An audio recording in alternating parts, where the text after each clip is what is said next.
Gracias, Lucio, perdón, y muy buenas noches con todos. Si me permites hacer una suerte de pequeño resumen de lo que hasta la fecha viene siendo este primer Congreso de Competitividad Minera y Sostenibilidad Social. El primer día tuvimos la presencia del ministro de Energía y Minas y dos presentaciones de dos economistas connotados. Primero, del presidente del Banco Central de Reserva, el doctor Julio Velarde, que tiene una visión positiva de lo que va a ser el año 2021. Él estima un crecimiento en el PBI del 11%.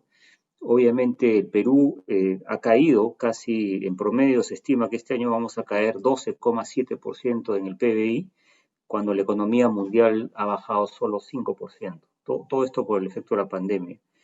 Y por otro lado, Gonzalo Tamayo, que fue la segunda presentación, nos habló de las diferencias que tenemos con otros países en atraer la inversión. Somos un país con un tremendo potencial geológico, pero tenemos varios desafíos, como son los trámites administrativos, como son el propio desafío de la infraestructura pública, que también nos ha hablado hace unos minutos Carlos, y también el índice de desarrollo humano, que es menor en las zonas altoandinas, donde están nuestros proyectos.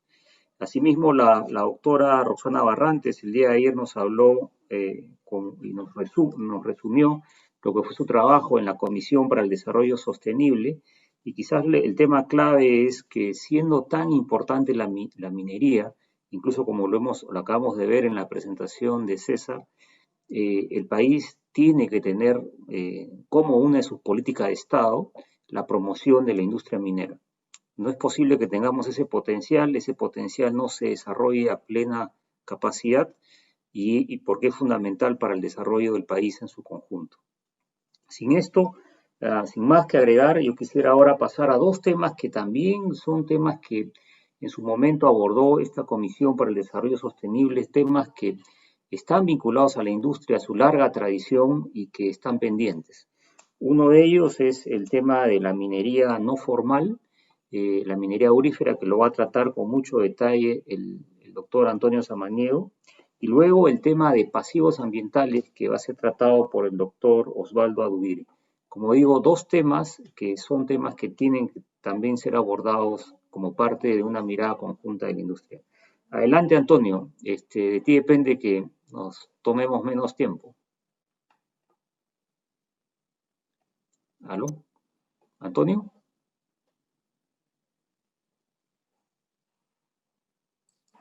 ¿Antonio?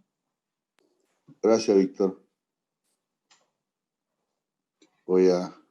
¿Tú vas a presentar o ponemos la presentación? Pues, si quieren, mejor pónganlos ustedes. A ver, señora Melba, ¿nos ayuda?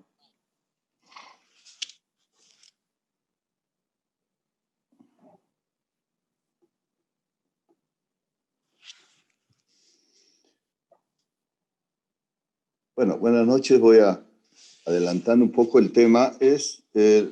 Vamos a tratar un poco de la minería no formal, otra vez llamada minería artesanal o de pequeña escala, o minería informal, pero vamos a hacer la diferenciación con lo que se refiere a minería ilegal, ¿no? Que ya creo que es un término ya conocido, que es el tipo de minería que se hace en lugares donde no se tiene permiso, zonas de reserva natural, zonas cerca de los ríos, lechos de ríos, etc.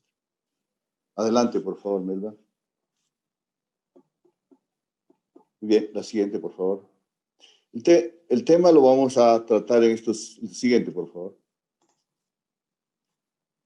Vamos a tratar en los 5 puntos y... Ya, ok. Lo que pasa es que no puedo agrandar mi pantalla.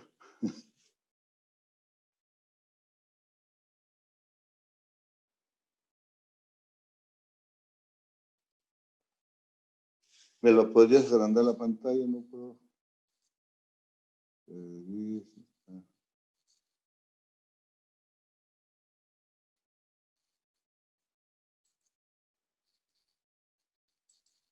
Ahora sí, gracias.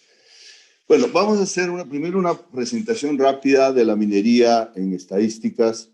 Digamos, cómo está la minería peruana a nivel mundial, cómo es la producción a nivel del oro digamos, a nivel mundial también.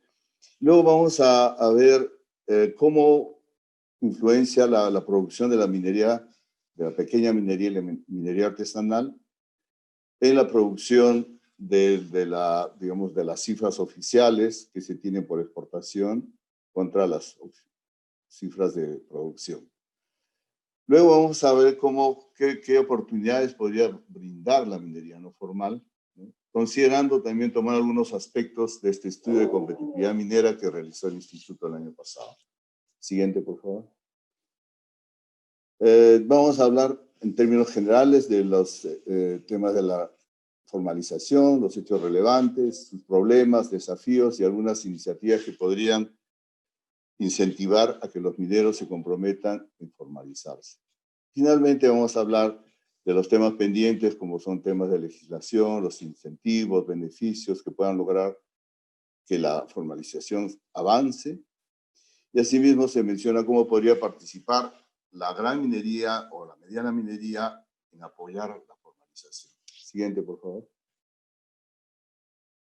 Esta es una gráfica que nos muestra que la producción mundial del oro, ¿no?, está en el orden de las 3.000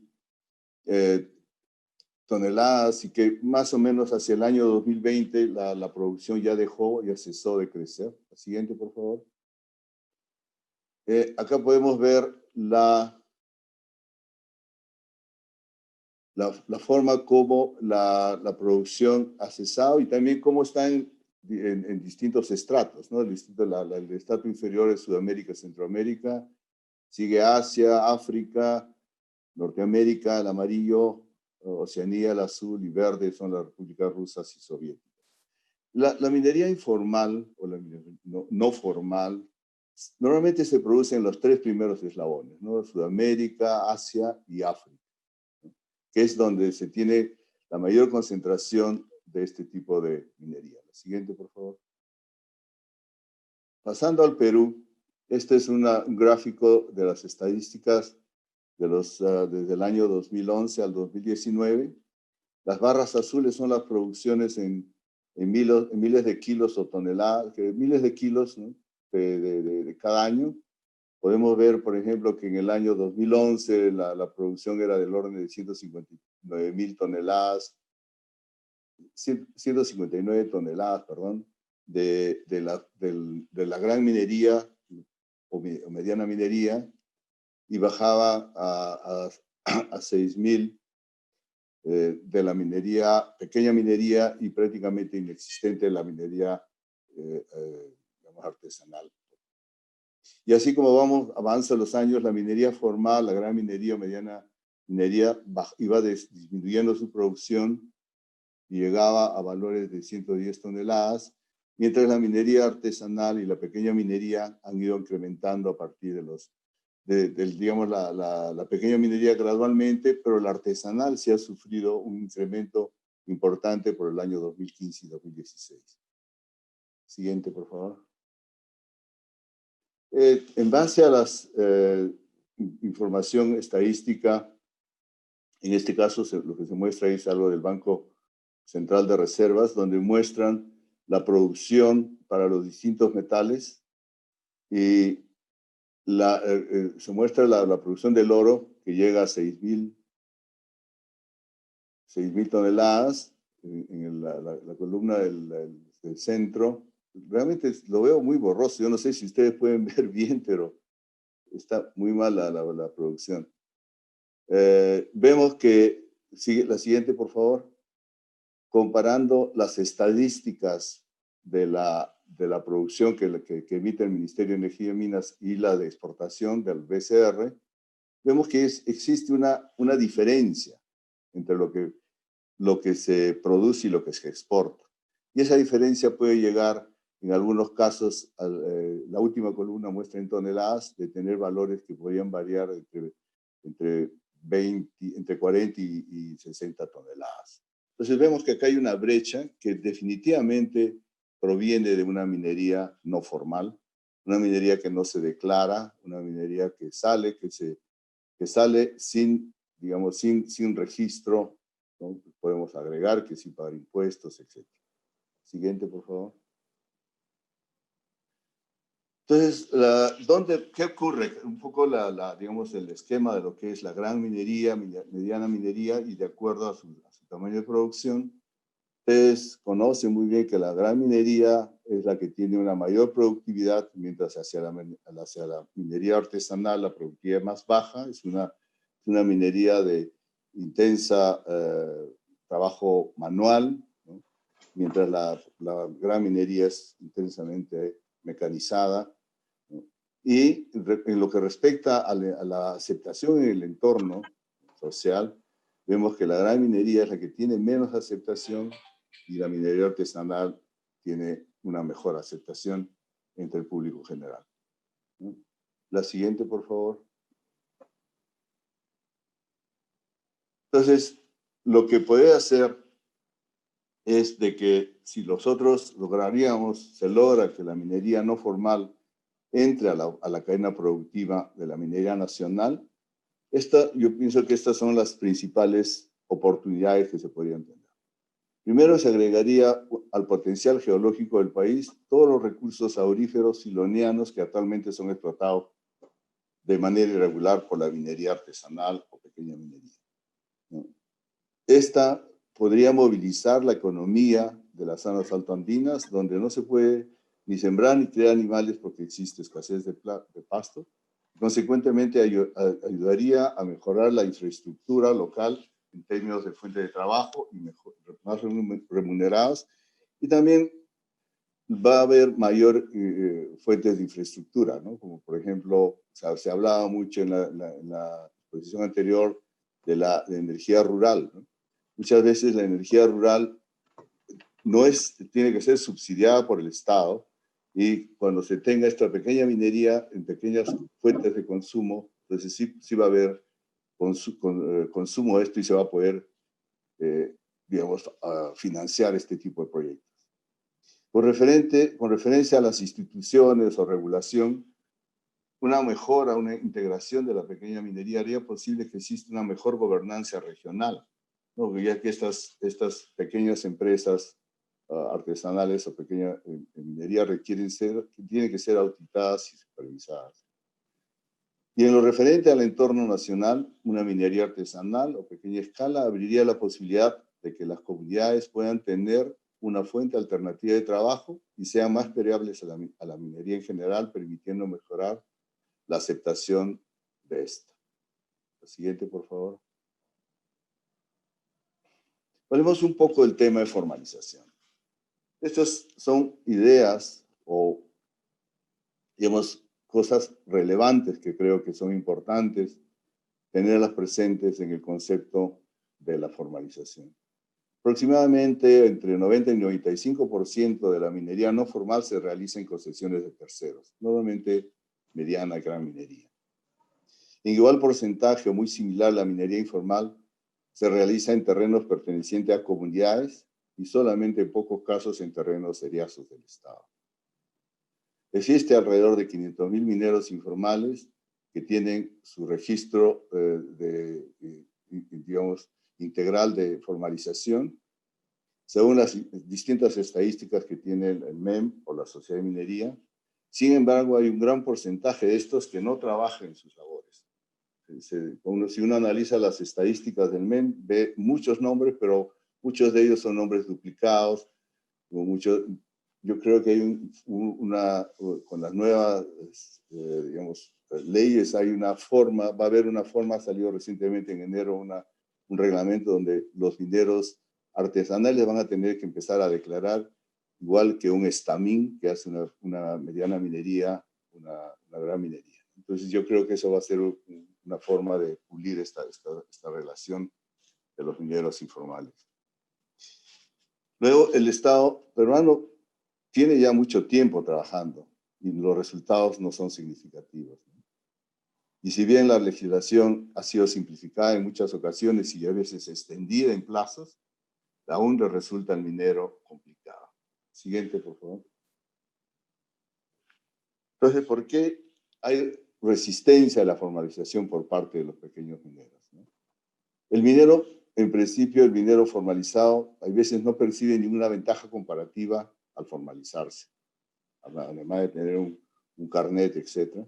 No tiene digamos, no percibe todavía que existe una diferencia con aquellos que no están formalizados.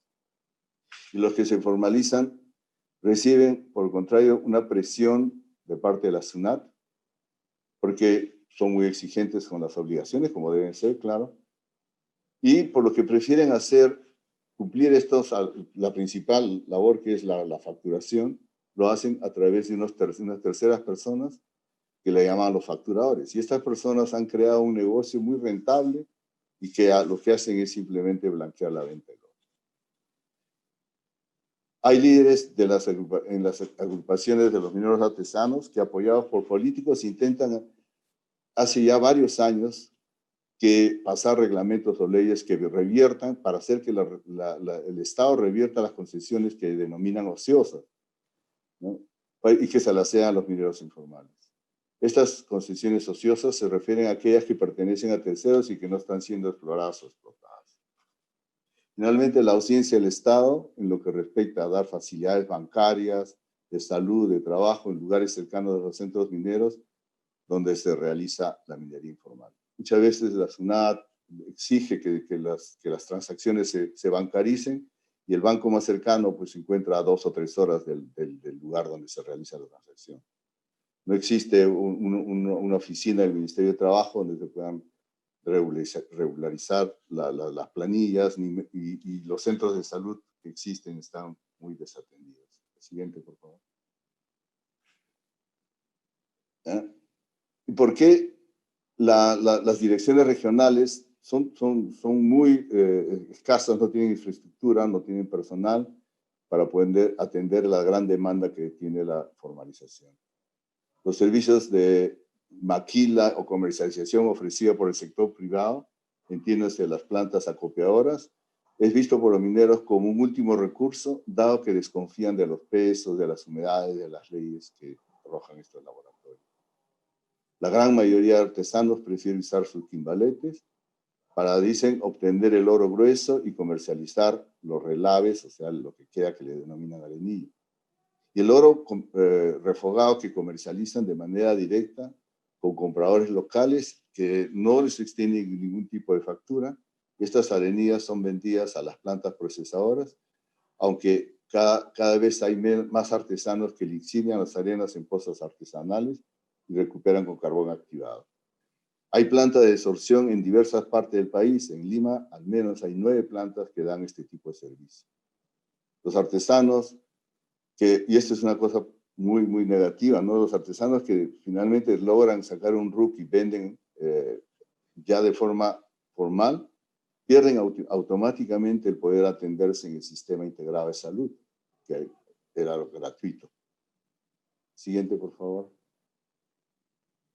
Bueno, ¿qué cosa nos queda por ver? ¿Qué hay después de ver este brochazo rápido sobre algunos aspectos que pienso son los más relevantes de este tema de formalización?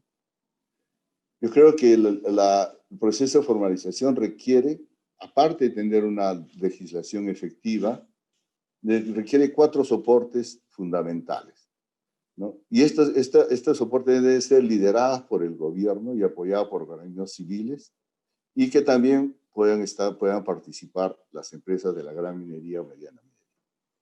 Y estos 4 aspectos considero que son, primero, el tema técnico, que es lo que más se está dando ahora como apoyo de distintas instituciones y que se refiere a temas de geología, topografía, seguridad minera, equipo, etc. El segundo tema creo que es también muy importante para que ellos puedan formalizarse, son apoyos en temas legales, ¿no? Se refiere a cómo ellos puedan constituir empresas, cómo firmar, cómo elaborar sus contratos, cómo registrarse, etc. El otro tema importante es el tema de la gestión contable, ¿no? Muchos de estos mineros están entusiasmados, pero llega el momento de declarar sus impuestos y ellos piensan que el IGB es de ellos y nunca lo declaran y terminan muy perseguidos por la SUNAT. Otro tema importante es apoyo en la comercialización. Y finalmente, un aspecto que yo creo que, si bien es cierto, la minería artesanal genera mucho trabajo, ¿no? La siguiente, por favor.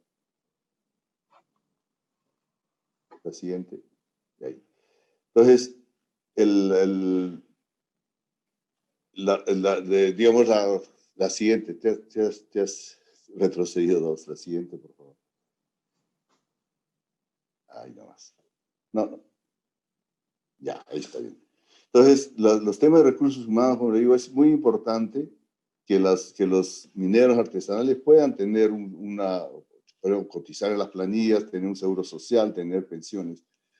Porque estas son personas, digamos, que cuando llegan a la edad adulta no van a tener ningún tipo de ahorro. Entonces, los temas de recursos humanos es algo que ellos tienen que empezar digamos, a trabajar desde las etapas iniciales.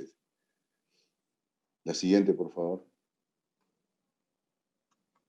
Bien, esta es una gráfica que lamentablemente la resolución ha salido tan mala. Yo no puedo leer tanto ahí, pero se refiere a la pequeña minería. Es un gráfico que presentó el ingeniero Govitz en una presentación de la minería peruana, donde ve que donde el aspecto importante se centra en los aspectos técnicos, ¿no? Que es cómo uno va desarrollando desde la parte de geología, desarrollo de la mina, el beneficio y la comercialización, ¿no? Y que la situación actual está una serie de problemas que no tienen digamos, no tienen el apoyo en la parte de minado ni el beneficio, ¿no? Digamos, tienen problemas con la compra, la venta de los minerales, ¿no? La producción es castigada, ¿no? Mucho de los equipos y capital de trabajo se consigue del capital, digamos, del mercado negro, en fin. Entonces, todo esto, digamos, se requiere primero de que una organización de los grupos mineros y que puedan eventualmente ir cambiando la parte, digamos, la parte de proceso, que es la que crea más problema ambiental, los vayan cambiando más a un proceso gravimétrico, ¿no? Y todo esto requiere ya digamos, de toda una secuencia que pueda iniciarse con una asesoría técnica y que puedan así actualizar su capacidad de producir. La siguiente, por favor. Bien, ¿cómo convertir el conflicto que existe de la minería artesanal en una oportunidad?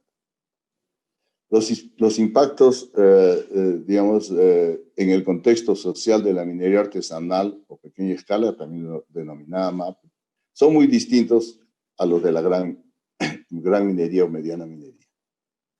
Por ejemplo, la gran minería o mediana minería se rige en un marco de controles regulatorios, permisos, inspecciones, y está sujeta a normas de salud, seguridad social, ambiental, etc. También la gran minería implica en el pago de regalías, de impuestos al gobierno central. Además, generalmente requiere de una inversión significativa durante el inicio de este trabajo, y les exige que desplieguen energías y recursos financieros y técnicos. Por el contrario, la minería artesanal o pequeña escala se practica en muchas formas y contextos y proporciona que normalmente están dirigidas a proporcionar medios de vida de una población importante que puede no tener acceso a otras alternativas viables. Sin embargo, la minería artesanal o pequeña escala suele a veces estar mal vigilada por las autoridades locales, ya sea debido a la ausencia o deficiencia de un marco regulatorio, a la falta de capacidad o aplicación o corrupción. Como resultado, las MAPER comúnmente se les asocia con conflictos sociales, violaciones de derechos humanos, laborales y degradación ambiental. Cuando las actividades legítimas de la minería artesanal o pequeña escala y la gran minería o mediana minería ocurren en la misma vecindad, puede haber un beneficio mutuo al trabajar en colaboración hacia resultados más positivos y sostenibles y al tratar de evitar conflictos. Pero es difícil para las empresas mineras de la gran minería y mediana minería considerar modelos de coexistencia en sus concesiones si el propietario de la concesión puede ser considerado responsable por los daños ambientales causados por los operadores de las MAPE. Las empresas de la gran minería también pueden verse disuadidas de adoptar una postura más proactiva debido a las preocupaciones sobre posibles responsabilidades y daños significativos a la reputación derivados de cualquier asociación con prácticas sociales y medioambientales inaceptables. Siguiente, por favor. Entonces, poco explorando, qué posibles roles para las empresas mineras de la gran y mediana minería puedan aportar en este aspecto de la formalización? Primero, el liderazgo tiene que ser de los gobiernos. El liderazgo en la formalización la tiene que llevar el gobierno, ¿no? Y en la mejora de las prácticas sociales y ambientales es de fundamental importancia. Pero sin embargo, en esta función sí es posible el apoyo con el diálogo y la participación de las empresas mineras a gran escala que podrían considerarse en las siguientes opciones. Una, abogar por la formalización y legitimización de las actividades de las MAPE y apoyar a los gobiernos y a otros actores en el establecimiento de marcos legales y regulatorios apropiados para el sector de la minería artesanal y pequeña escala. Trabajar con los gobiernos y otros actores para combatir las violaciones de los derechos humanos asociadas con las actividades abusivas de las MAPE. Promover el conocimiento y el acceso a tecnologías que reducen los riesgos ambientales y de seguridad de los trabajadores y que mejoren sus rendimientos, y promover la concientización sobre los peligros de toda forma de trabajo infantil, trabajo forzoso y violencia de género. Otra forma sería reconocer a los mineros artesanales y de pequeña escala como partes interesadas, incluso cuando se realizan evaluaciones de impacto, dígase stakeholders, la participación comunitaria y consideración de las prioridades de inversión social. Finalmente, considerar y facilitar el acceso a los mercados legales para la producción legítima de las MAPE, incluso cuando se hayan cumplido los requisitos de debida diligencia ambiental, social y de gobernanza. Aceptar el mineral aurífero para su procesamiento.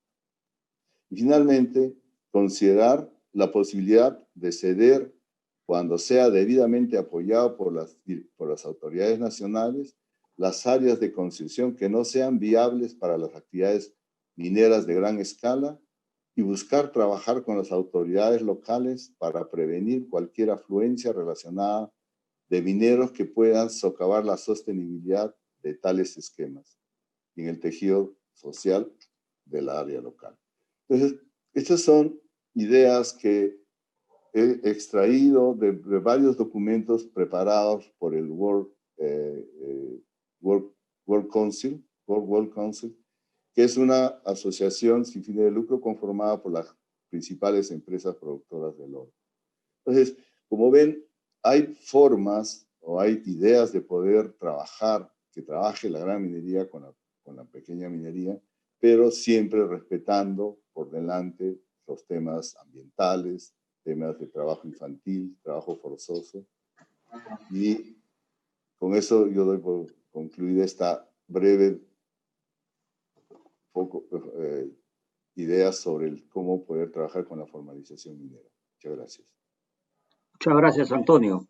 Y si me permites un resumen, claramente el tema de la minería no formal no es un problema que solamente se presenta en el Perú, se presenta en países de ingresos bajos, ingresos medios, como en Latinoamérica, Centroamérica, se presenta en una parte de Asia y también en el África, ¿no? Y como bien dijiste al final, hay organizaciones que son conscientes y están tratando de cómo lograr que esto se formalice. En el caso específico del Perú, el año 2019, como nos has mostrado en la página 9, tenemos una producción no formal del orden de los 2 millones de onzas de oro. 2 millones de onzas de oro, para ponerlo en perspectiva económica, a precios actuales, son casi 4.000 millones de dólares y emplea aproximadamente a 500.000 familias peruanas. Es un tema muy relevante y, como bien dices, como bien lo has planteado, hay soluciones que pueden ayudar en varias partes del proceso productivo a que se levante la productividad, y vía mayor productividad se lograría la formalización. Y es un tema que, como gremio profesional, somos conscientes que tenemos que poner un grano de arena en esa solución. Vamos a pasar al segundo tema, que es otro tema de la agenda minera pendiente, que son los pasivos ambientales. Esta larga tradición minera no solamente nos trae esta minería no formal, esta tremenda experiencia digamos, de hacer minería aurífera, que tiene que solucionarse, sino también a lo largo de los años esta larga tradición partió con unos estándares ambientales que no existían. Ahora los estándares son muy exigentes, pero tenemos dentro de los temas por resolver como industria pasivos ambientales. El doctor Adubiri nos va a hablar del tema y nos va a hablar también de las oportunidades que hay de convertir estos pasivos ambientales en soluciones ambientales para nuevos proyectos mineros o reaprovechamiento de estos recursos explotados en el pasado. Doctor Adubiri, adelante con su presentación. Gracias, Víctor. Buenas tardes. ¿Me indican, por favor, si se ve la presentación? Se ve, pero tienes que ponerlo en modo presentación, ahí abajo. Ahí. Perfecto, bien. Ahí está, ahora sí. Ok, el tema que vamos a tratar es otro tema pendiente, creo, para el sector minero, como son los pasivos ambientales mineros, debido a que Perú es un país con mucha riqueza mineral. Por lo tanto, se ha estado haciendo un aprovechamiento económico de estos recursos, por una parte porque favorece el desarrollo del país generando recurso económico, pero a su vez se ha estado desarrollando bajo circunstancias en donde no había una legislación que digamos, incorporaba determinados controles desde el punto de vista ambiental. Por lo tanto, la minería del pasado ha dejado una gran cantidad de instalaciones y estructuras que con el tiempo han empezado a constituirse en fuentes de contaminación. Desde el punto de vista de problema ambiental, todo lo que se va generando en estas estructuras y en estas instalaciones generalmente son descargas o emisiones que terminan en el ambiente. Principalmente las descargas van a llegar a un cuerpo de agua, por lo tanto le van a cambiar su calidad. Lo mismo va a pasar en el caso de la biota, va a afectar la vida acuática en el caso de estos cursos de agua, y también va a afectar a los suelos y a su biota emplazada en estas áreas. Por lo tanto, el resultado es un área afectada desde el punto de vista de contaminación, ¿no? Y a las poblaciones vecinas, pues también hay riesgo alto de trasladar esa afección. Y no solamente el problema es ambiental, también se traslada al aspecto social. En gran parte del país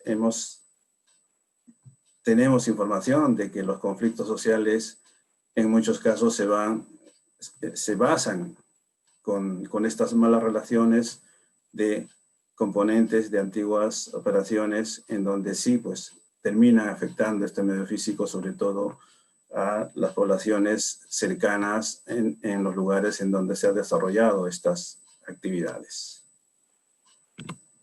Bajo estas circunstancias, ¿qué ha hecho el país? Como tenemos un gran potencial minero, hemos empezado a desarrollar como país una serie de actividades bajo paraguas ambientales. Eso se empezó a desarrollar a partir de a inicios de los años 2000, un poco incluso desde el 90, pero quedó en el medio todo este recuerdo del pasado en donde había componentes que daban unos resultados y unas opiniones, ¿no?, mal recogidas por la población. Por lo tanto, el Estado sí ha tomado en cuenta estas circunstancias y ha normado, ha legislado. Tal es así que desde 2004 tenemos una ley que se ha reglamentado desde el 2005, ¿no? Luego, las leyes y los reglamentos han ido teniendo pequeñas modificaciones, ¿no? Incluso en el 2015, el Ministerio de Economía y Finanzas saca una RD en donde da la posibilidad incluso que se puede remediar pasivos mediante el manejo de obras por impuestos. Entonces, en teoría tenemos una legislación, pero lo que no vemos que sea eficiente, que no esté funcionando. Seguimos teniendo el problema de remediar pasivos y cada vez incluso se va incrementando el número de pasivos sin responsabilidad. Desde el punto de vista legal, normativo, porque también en esta legislación se recoge, entonces, ¿a qué estamos llamando pasivos ambientales? Hacen un listado de todas las instalaciones y componentes que se constituyen como pasivos, y en esa lista está pues prácticamente todas las descargas, ¿no?, como efluentes, emisiones a la atmósfera, todos los restos que ha dejado estas actividades como instalaciones o depósitos en donde generalmente hay residuos mineros como desmonte de mina, relaves de esa época, y una serie de instalaciones, ¿no?, en abandono que con el tiempo pues han empezado a colapsar, ¿no?, pero además han empezado también a descargar efluentes que requieren un tratamiento. Al final, estas descargas han terminado en cuerpos receptores que han terminado degradando. Y en el caso de los residuos sólidos, residuos mineros, también se han ido alterando de tal manera que, además de ocupar un espacio, han representado puntos de inestabilidad, puntos de emisiones a través de las descargas o de la liberación de sus constituyentes una vez que se desarrollan procesos de alteración de estas estructuras principalmente mineralizadas. Por lo tanto, si un mineral se rompe en su estructura, lo primero que va a liberar son sus constituyentes, que son metales. Por lo tanto, ya tenemos unos flujos que empiezan a arrastrar el constituyente liberado, y lo primero que hace es quitar la vida oxigenada a los cuerpos receptores a donde se incorporan. Recogida entonces esta definición en la legislación, se ha empezado a identificar, a caracterizar, de tal manera que ese número de pasivos, desde un principio que empezó en 5.000, en este momento, perdón, en unos 500, en este momento está superando los 8.700. ¿Quién remedia entonces los pasivos? A nivel mundial, la remediación de pasivos en países mineros normalmente lo ha asumido el Estado, porque son situaciones que se han generado cuando no había una legislación ambiental que incorporaba estos controles. Por lo tanto, toda la remediación del laboreo antiguo, que normalmente está en condiciones de abandono, en todos los países lo ha empezado a asumir el Estado, pero a diferencia de Perú, en la mayoría de los países de actividad minera, como Estados Unidos, Canadá, en Europa, normalmente lo que han hecho es implementar centros de investigación y a partir de esa información hacer propuestas de recuperación. Nosotros tenemos legislación, pero no tenemos ese espacio de la investigación, por lo tanto vamos casi directo a ejecutar tareas, pero vamos a ejecutar tareas prácticamente sin una buena base, sin una buena información. Si queremos acertar en las alternativas de actuaciones que nos permitan remediar adecuadamente estas áreas que ocupan los pasivos, tenemos que tener información. Por lo tanto, eso de una u otra forma se va recogiendo, por lo tanto se ha hecho un inventario. Una vez que se ha hecho el inventario, se ha buscado los responsables y todos los componentes o instalaciones sin responsables identificados han quedado en la lista de pasivos cuya remediación lo hace una entidad a nombre del Estado. Para remediar un pasivo, por lo tanto, requerimos información para hacer los diseños de ingeniería y esa información requiere una serie de estudios básicos. Sin ellos, las propuestas siempre van a ser asumiendo mucho riesgo, muchas condiciones de que posiblemente en la práctica no coincidan o haya mucha desviación. Y creo que la parte débil de aplicar esta legislación está ahí, que no estamos identificando adecuadamente qué tipo de remediación requiere cada uno de estas instalaciones antiguas. En la misma legislación también se recoge de que para remediar pasivos hay que elaborar un estudio que se llama un plan de cierre, con un alcance a nivel de factibilidad que va a aprobar la autoridad. Por lo tanto, en este estudio se recoge unas metas, unos objetivos, como es asegurar primero la estabilidad física, química a largo plazo, remediar el resto de áreas cercanas a estas instalaciones, ¿no? Hacer en lo posible aprovechamientos de estos materiales que en algunos casos sí es posible por los contenidos metálicos que integra. Y la norma también dice, recoge que una vez ejecutado un cierre, pues hay que hacerle un seguimiento. Cuando uno hace revisión de esta legislación, es muy parecida a cómo rehabilitar o cómo cerrar un componente de una operación actual. Pero la diferencia es que si nosotros cerramos o hacemos una propuesta de cierre de una operación actual, vamos sobre mucha información. Primero, ese componente tiene una certificación de inicio. Esa certificación de inicio va sobre información de una línea base. Y esa es la información que no tiene el pasivo. O sea, no tiene, digamos, su partida de nacimiento. Por lo tanto, es un gran vacío que si no lo hacemos adecuadamente, vamos directo a hacer propuestas de cierre, pues es como construir el techo sin haber hecho buenas bases o buenas columnas para que se soporte esta estructura. En la norma también recoge que en los pasivos podemos hacer reutilización y aprovechamiento. No es viable en todos los pasivos, pero sí posiblemente en las desmonteras, en las relaveras, que por las leyes de ese entonces a las de ahora, pues es viable recuperar, hacer retratamientos y obtener un producto que puede generar ingresos que cubriría parte de la rehabilitación. Pero para eso, si queremos hacer rehabilitación, necesitamos ya aplicar la legislación actual, y la legislación actual lo primero que exige es que tenga su certificación, que tengan sus permisos. Por lo tanto, si queremos remediar pasivos, necesitamos hacer toda esa secuencia de permisos y certificaciones como si fuera una operación actual. Entonces, si nosotros empezamos a comparar requerimientos desde el punto de vista de tiempo, dinero, energía y recursos, para cerrar un pasivo se requiere muchísimo más de todos estos aspectos. Por lo tanto, si miramos el recurso económico, siempre va a ser pequeño para todo lo que tenemos que remediar. Entonces empezamos a identificar que hay una serie de vacíos, ¿no?, que no nos permiten hacer una acertada priorización.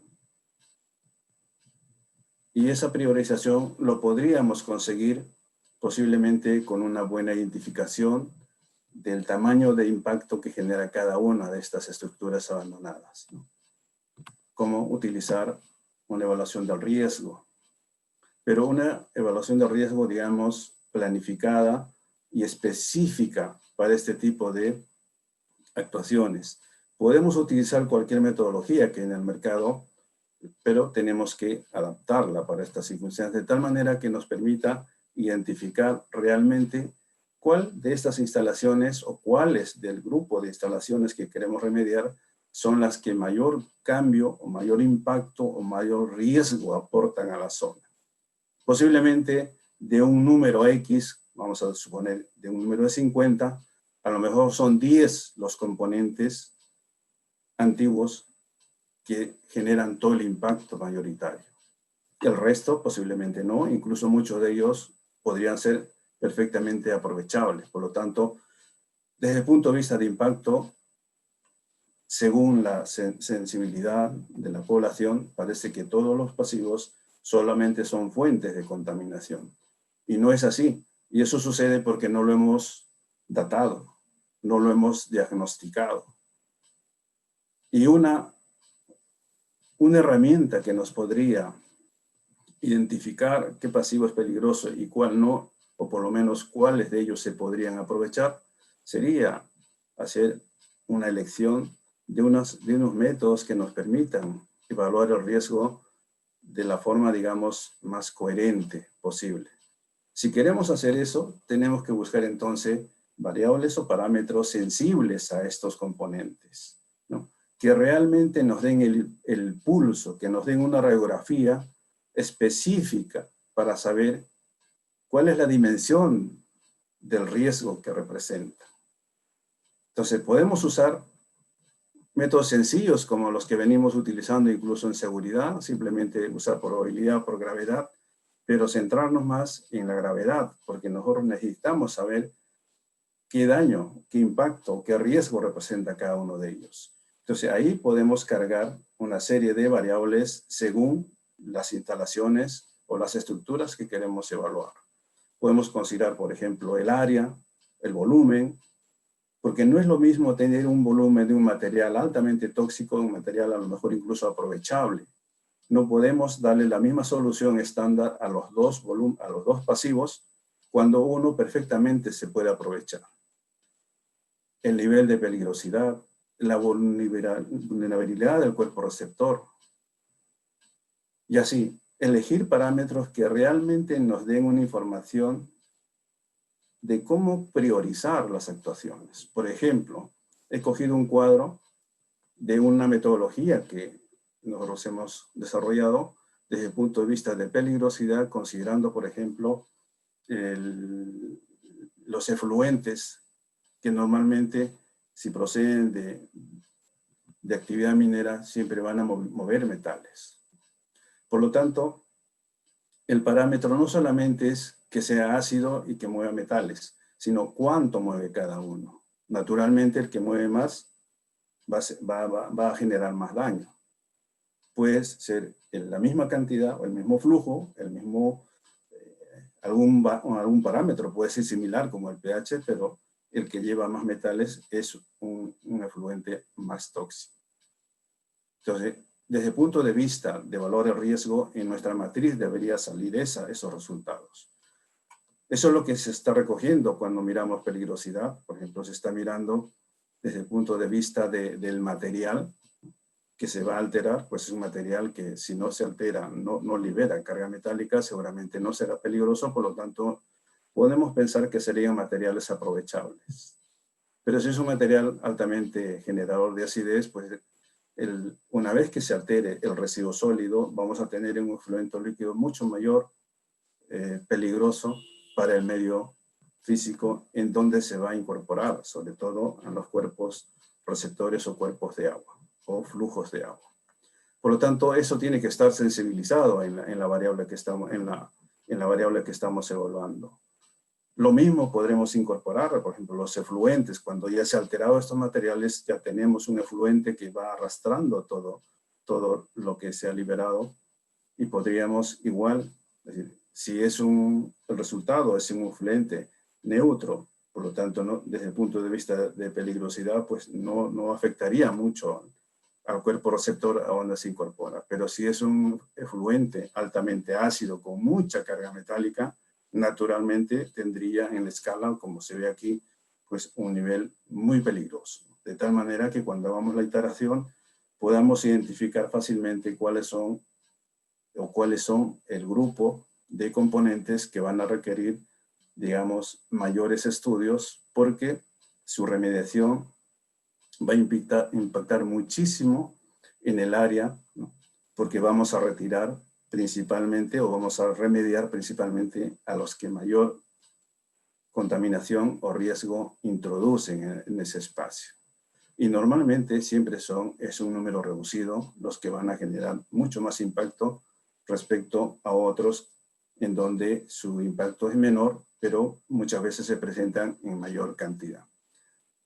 Si queremos ser eficientes en el gasto de dinero y ser eficientes en la rehabilitación, debemos incorporar este tipo de análisis, porque si no, vamos a pensar que todos los pasivos son iguales y todos son contaminantes, y en la práctica no es así.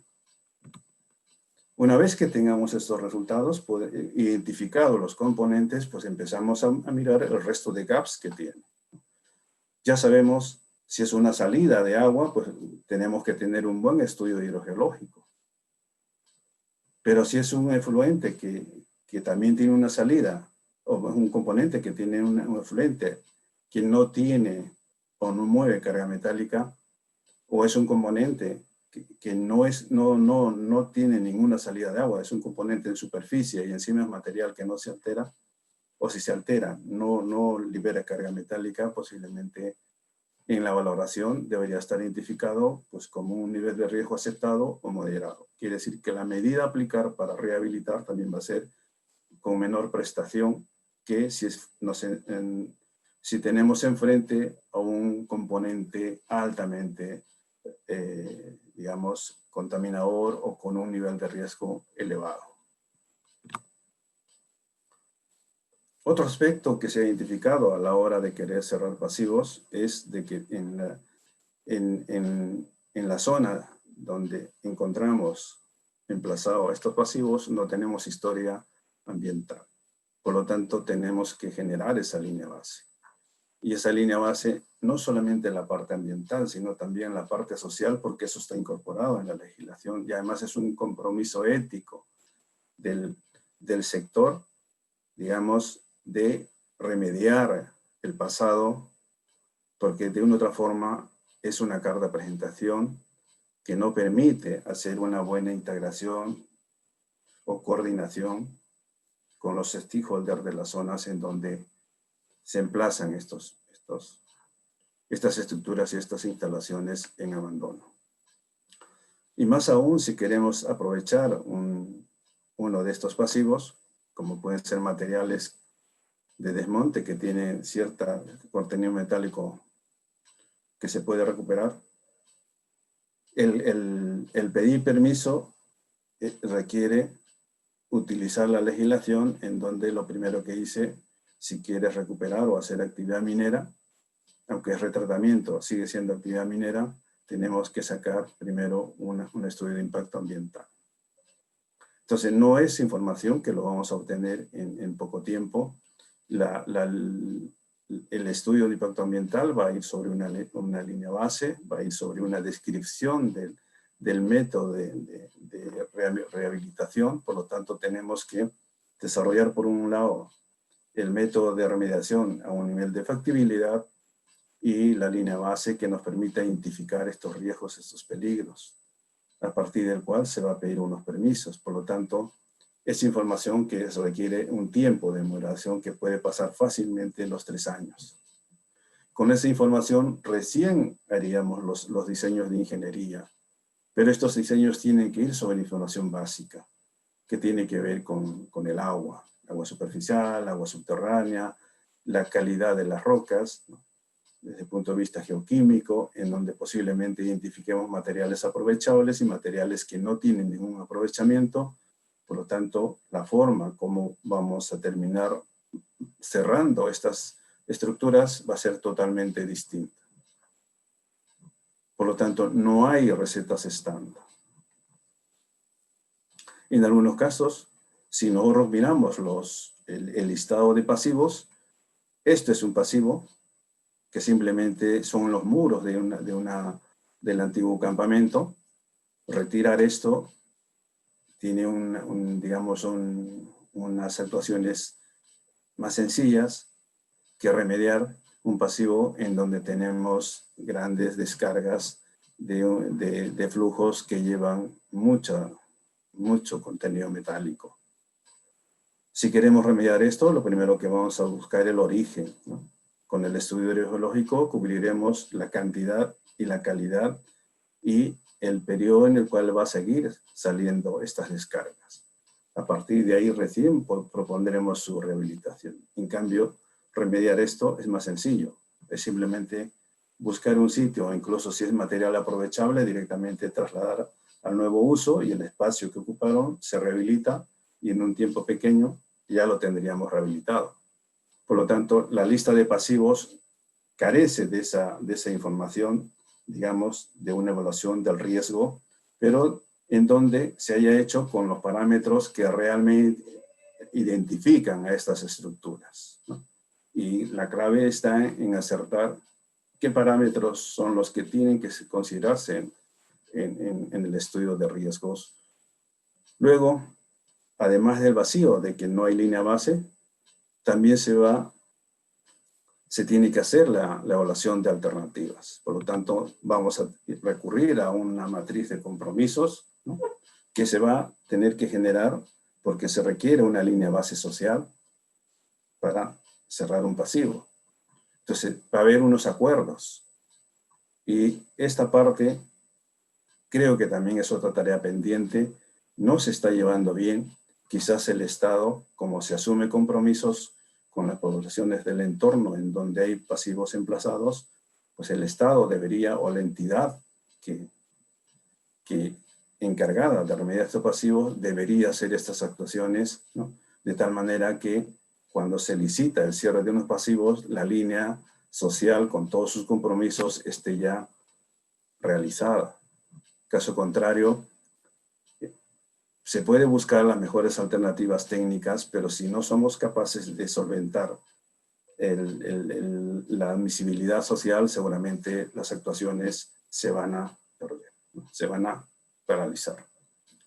Y estudios básicos que hemos estado comentando, naturalmente hay que empezar con levantar una topografía, ver calidades de estos materiales desde el punto de vista geoquímico, ver el entorno, qué especies han sido afectadas y para considerarlos en las propuestas de rehabilitación, porque lo que queremos siempre va a ser es que ese espacio se recupere integrándose al resto del medio físico que no ha sido afectado. Por lo tanto, tenemos que generar esos ecosistemas, ¿no?, esos hábitats para que al natural empiece nuevamente a migrar, a colonizar estos espacios. Por supuesto, toda esta propuesta tiene que ser con la legislación actual, o sea, tratar instalaciones generadas en el pasado con actuaciones que incluyan la legislación actual vigente. Si nosotros tenemos una buena información, acertaremos en el diagnóstico, por lo tanto, podemos hacer un buen trade-off de alternativas. Por ejemplo, aquí tenemos una lista de N pasivos y una vez que se ha hecho la evaluación, resulta que gran parte de los pasivos, desde el punto de vista de riesgo, tienen un riesgo aceptado o menor, y los pasivos que tenían un riesgo mayor, pues se han identificado, y la propuesta es simplemente los que no se pueden aprovechar, llevarlo a un solo depósito y el resto de área queda rehabilitado. Pero sin información no podemos hacer estas propuestas. O sea, no podemos priorizar. Y frente a situaciones de recursos reducidos, porque al final la remediación de pasivos lo estamos haciendo todos los peruanos, ¿no?, porque el Estado destina gran parte de dinero de los impuestos que podrían dedicarse perfectamente a dar salud, educación al resto de la población. Por lo tanto, tenemos que exigir que los recursos sean eficientemente administrados y las soluciones sean efectivas a largo plazo. Que no sean soluciones que han ido sobre poca información y que dentro de 5 años la naturaleza nos demuestra que no hemos tenido la información suficiente y que nuestras propuestas de cierre no han sido efectivas y hay que empezar otra vez a cerrar. Si queremos elegir la mejor alternativa, entonces tenemos que tener buena información desde el punto de vista ambiental, que es lo que más se va a mirar, desde el punto de vista social, tener en cuenta la parte económica, la parte constructiva, la seguridad y, por supuesto, intentar buscar un nuevo uso de estos espacios. Si no tiene un espacio económico, por lo menos una recuperación ambiental. No solo tenemos que preocuparnos cómo cerrar, sino cómo vamos a integrar en el tiempo estos espacios con el resto del medio físico. Por lo tanto, tendremos que también dejar unos indicadores, ¿no?, desde el punto de vista químico, con parámetros físicos o incluso biológicos que nos van a ir indicando cómo vamos recuperando estos espacios, ¿no?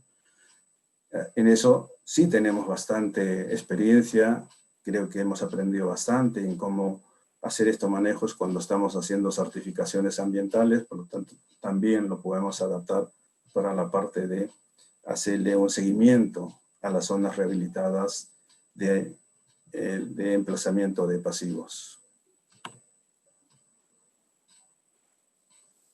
El cerrar pasivos no solamente debe repercutir un gasto.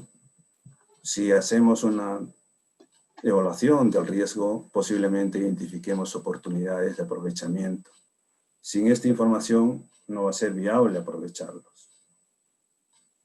Y incluso nos va a identificar nuevos valores que vamos a obtener con unas actuaciones que posiblemente, llevados en el momento adecuado o priorizando sobre otras, el efecto va a ser, digamos, multiplicador, como lo que se está recogiendo aquí. Simplemente parece una tarea sencilla, revegetar la zona pero eso te ayuda un montón, porque te va a evitar incluso todos los procesos erosivos, ¿no?, de tipo hídrico en época de lluvia, erosión, digamos, por efecto del viento en época seca. Pero no solamente eso, si ya me está manejando, me está controlando el manejo de agua, pues de una otra forma está posibilitando de que en el menor tiempo esta vegetación termine controlando esos espacios y termine ayudando a emplazar, y no solamente manejar el agua, sino también reforzar la estabilidad de estas laderas. Entonces, va a pasar lo mismo si hacemos una buena caracterización desde el punto de vista químico de estos materiales. Por un lado, podemos encontrar materiales aprovechables y lo que no lo son, pues diseñar con la legislación existente nuevos depósitos o nuevas estructuras en donde los vamos a almacenar de forma que nos facilite asegurar su estabilidad, ¿no?, a largo plazo desde el punto de vista químico, físico, biológico y todo.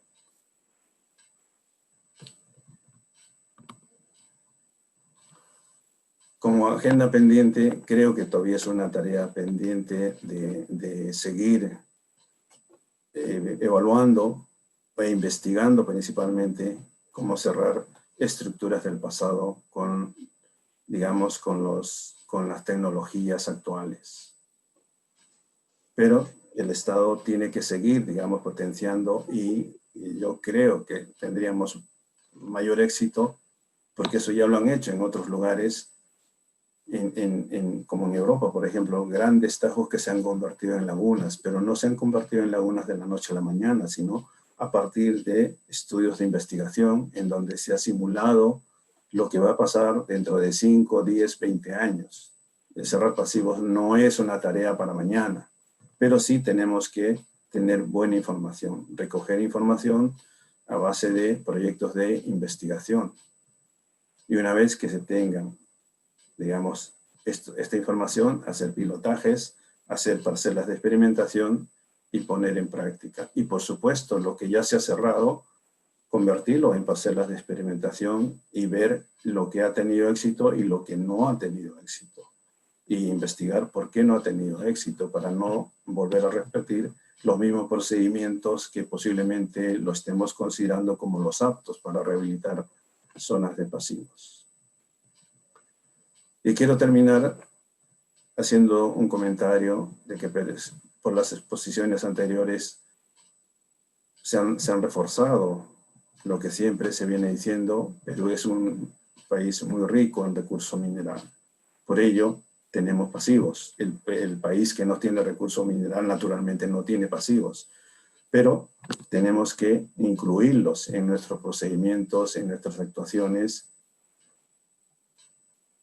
No podemos regresar al pasado, pero sí podemos aprender de todas estas andaduras mineras para desarrollar proyectos sostenibles que miren el espacio de actividad minera como de uso temporal. Una vez finalizado estas actividades, recuperar esos espacios para nuevos usos. Si no tiene una repercusión económica, por lo menos que sean espacios de recuperación ambiental para que la flora, la fauna silvestre encuentre un espacio en donde desarrollar su vida. Gracias. Muchas gracias, Osvaldo. El doctor Adubire nos ha hecho una reflexión muy completa sobre los pasivos ambientales que se han generado como parte de esta larga tradición minera de nuestro país, y nos dice que la tarea de descripción, el inventario que se ha hecho en los últimos años es bueno, pero no suficiente. Claramente se requiere priorizarlos, hay algunos que tienen mayor impacto que otros, y a su vez, luego de priorizarlos hay que investigar, caracterizarlos para buscar una solución ad hoc a cada uno de ellos. Eso es lo que dice la experiencia, la buena práctica en estos temas.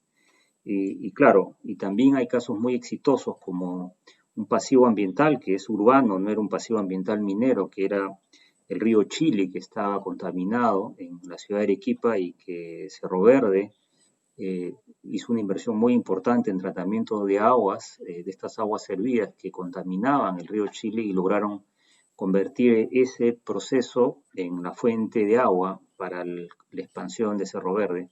O el ejemplo de Toromocho, que es un ejemplo minero en el cual un antiguo túnel de drenaje como el túnel Kingsmill, es agua que salía y descargaba y eventualmente terminaba en la cuenca en Mantaro. Para el desarrollo del producto Toromocho se trataron esas aguas, y esa agua tratada al día de hoy es el insumo que se emplea para el proceso metalúrgico. Yo quisiera terminar agradeciéndole a todos los expositores. Hemos tenido, déjenme hacer una suerte de resumen, 2 bloques. El día de hoy, martes, en el primer bloque hemos visto el concepto de la minería como agente de desarrollo. Hemos visto a través de la presentación del doctor Carlos Santa Cruz el potencial que tenemos en el territorio si hacemos sinergia entre el desarrollo de los proyectos mineros, otros proyectos productivos e incluso en infraestructura que el país requiere.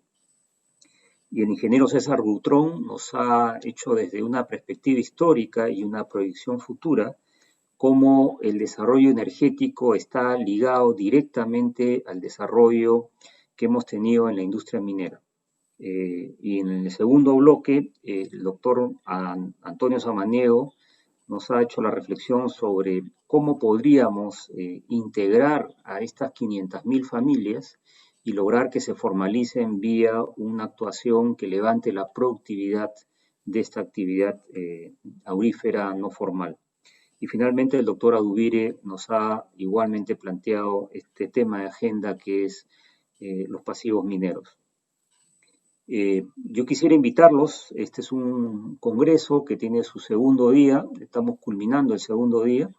El primer día, como les dije al inicio, hemos visto una perspectiva macroeconómica, una perspectiva de políticas mineras que deberían ser parte de las políticas de desarrollo del país. Y los quiero invitar al día de mañana. El día de mañana tenemos 2 bloques. En el primer bloque, una presentación del Banco Mundial, que nos va a hablar justamente de cómo se combina el desarrollo territorial con el desarrollo de la industria minera desde una perspectiva de un organismo multinacional. Y en el segundo bloque, muy interesante, van a estar 3 presidentes regionales obviamente, de regiones mineras. El presidente de la región de Ancash, el presidente de la región de Apurímac y el presidente de la región Cajamarca, donde nos van a hablar de sus planes de desarrollo regionales, y este bloque va a ser modelado por la señora Cecilia Valenzuela. Y el día jueves, que es el día de cierre, también quisiera invitarlos porque van a estar presentes en una reunión moderado por el periodista Enrique Castillo. Van a estar 3 personas representando, digamos, el espectro político, hablando de políticas nacionales y cómo se insertan y cómo debería insertarse en esas políticas nacionales la política minera. Va a estar el ingeniero Ricardo Márquez, va a estar la señorita Marisa Glave y va a estar el ingeniero Fernando Sillones. Y en el cierre, el cierre de este programa, que va a ser una suerte de presentar las conclusiones de este evento, lo va a hacer la doctora Claudia Cooper y va a tener la presencia a su vez de la clausura de la ministra, de la señorita María Antonieta Alba. Con eso les agradezco a todos su presencia y les reitero la invitación para que nos acompañen mañana, miércoles y el jueves en el cierre. Muy buenas noches con todos.